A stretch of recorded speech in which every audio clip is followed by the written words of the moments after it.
بيان إلى الرأي العام: منذ بداية تأسيس المشروع الديمقراطي في شمال وشرق سوريا تسعى تركيا إلى إفشال هذا المشروع تحت حجج وذرائع كاذبة. إن العداء التركي للكرد معروف تاريخيا إلى جانب عدائها لكل مشروع ديمقراطي فيه نوع من تكاتف شعوب المنطقة، لأنها تجد فيه إنهاء وجودها كدولة قومية فاشية بالمنطقة. التكتيكات التركية في إبادة مشروع الإدارة الذاتية لإقليم شمال وشرق سوريا تتغير بين الحين والآخر، ولكن استراتيجيتها في هذا الخصوص ثابت ولا تتغير، لأن بداية ديمقراطية سوريا ببناء نظام لا مركزي سيكون بداية نهاية نظام الدول القومية في المنطقة، وعلى رأسها تركيا الحالية. لذا تسعى حكومة أكابي بكل الطرق على إنهاء هذا المشروع الديمقراطي على حدودها الجغرافية.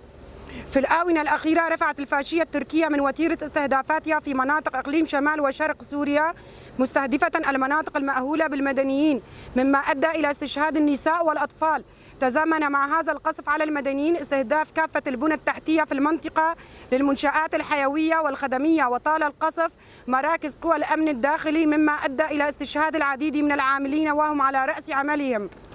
تركيا تسعى من خلال هذه الهجمات إلى خلق فوضى أمنية داخلية في المنطقة، إلى جانب زيادة التحديات الاقتصادية أمام الإدارة الذاتية الديمقراطية نتيجة الأضرار الجسيمة التي لحقت بأهم المنشآت الحيوية في مفصلها الاقتصادي، وهي المنشآت التي تسعى من خلالها الإدارة الذاتية تأمين الاحتياجات الضرورية للمجتمع المحلي عن طريق مؤسسات الاقتصاد المجتمعي بكل أقسامه، بهدف تخفيف وطأة الحصار والحرب على مكونات شمال وشرق سوريا.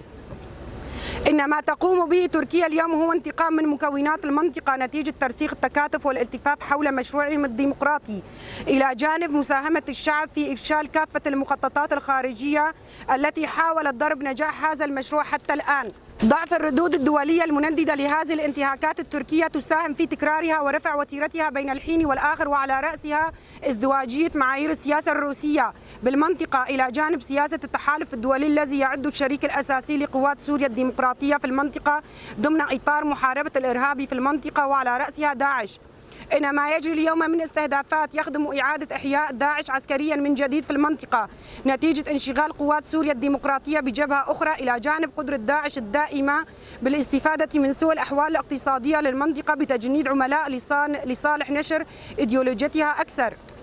إن ما يجري مؤخرا في المنطقة من خلال هذه الاستهدافات يشكل الأرضية لجر المنطقة نحو الفوضى والمزيد من الأعباء الاقتصادية على سكان المنطقة، مما سيساهم من زيادة حالة الهجرة بالمرحلة الراهنة. إننا كلجنة اقتصاد مؤتمر ستار في إقليم شمال وشرق سوريا